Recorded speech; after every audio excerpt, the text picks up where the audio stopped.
여러분 안녕하십니까? 계속해서 포항에서 전해드립니다. 경북 동해안 지역은 오늘 대체로 맑고 일교차가 큰 날씨가 이어지겠습니다. 오늘 아침 최저기온은 8도에서 13도, 낮 최고기온은 22도에서 24도 분포로 낮 기온은 어제보다 조금 더 오르겠고 일교차가 크겠습니다. 바다의 물결은 0.5에서 2m로 일겠습니다. 홍수로 하천의 범람을 막기 위해 조성하는 유수지는 인위적으로 물을 정화하지 않기 때문에 주민들의 기피시설로 여겨졌는데요. 이러한 유수지가 자연 생태공원으로 탈바꿈하면서 주민들에게 새로운 휴식 공간이 되고 있습니다. 박상환 기자가 보도합니다. 지난 2013년 포항의 한 유수지. 기온 상승으로 인한 녹조류 이상 번식으로 물고기가 폐사했습니다. 이 같은 수질 악화 등의 문제로 유수지 인근은 환경민원이 종종 발생했습니다. 하지만 지금까지 기피시설이던 유수지가 자연 생태공원으로 탈바꿈하고 있습니다. 시민들에게 생태학습장과 휴식 공간으로 유수지가 개방됩니다. 우리가 너무 이뻐서 엄마 아빠랑 나중에 또 와서 이 공원을 또 와서 재미있게 우리 보고 싶어요. 포항시는 국비와 시비 등 82억 원을 들여 지난 2012년부터 4만 6천 제곱미터의 유수지 조성 공사를 했습니다. 포항시 효자동과 양학동 등 인근에서 흘러드는 빗물 3만여 톤을 하루 동안 가둬 부유물질을 가라앉힌 뒤 형산강으로 내보내는 기능을 하게 됩니다. 포항시는 청둥 오리를 방사하고 시민들이 휴식과 함께 물이 정화되는 과정을 알 수 있도록 안내판도 설치했습니다.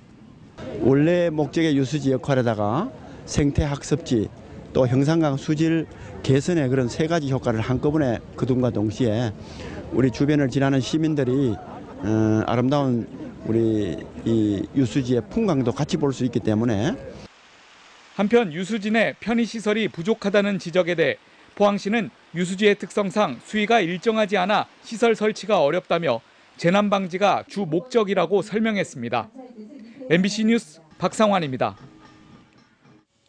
가을철 야생동물과 들쥐 등에 의해 감염되는 발열성 질환자가 잇따라 발생함에 따라 보건당국이 주의를 당부했습니다. 풀 속 진드기에 의해 감염되는 쯔쯔가무시는 지금까지 포항에서 1명, 도내에서 31명이 발생했고 들쥐의 배설물 등에 의해 감염되는 유행성 출혈열도 도내에서 10명이 감염된 것으로 파악됐습니다.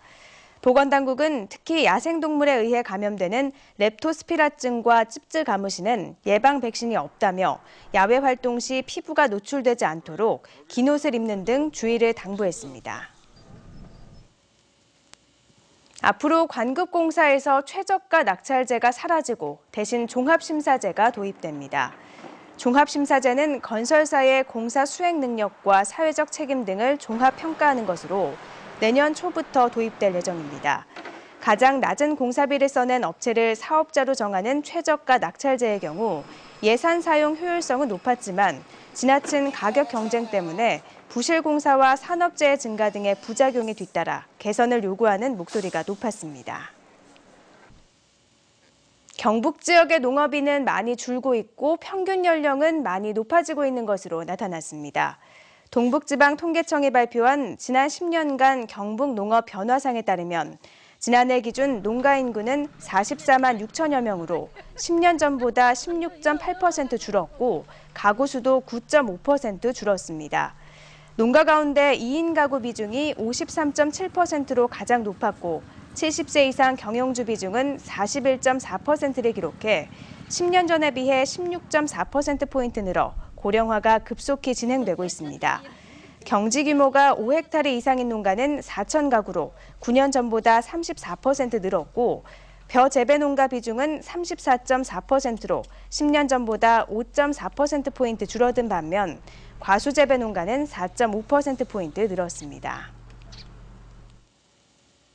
농산물 원산지를 거짓으로 표시한 상습범에 대해 형량과 벌금 하한 규정이 마련됩니다.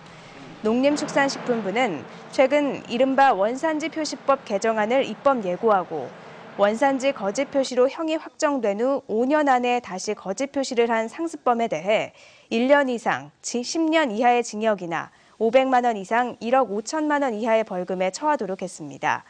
현행 관련 법률은 원산지 거짓 표시 상습범에 대해 10년 이하의 징역이나 1억 5천만 원 이하의 벌금을 처하도록 규정하고 있지만 상습범의 범위가 명확하지 않은 데다 형량과 벌금 하한이 없어 문제점으로 지적돼 왔습니다.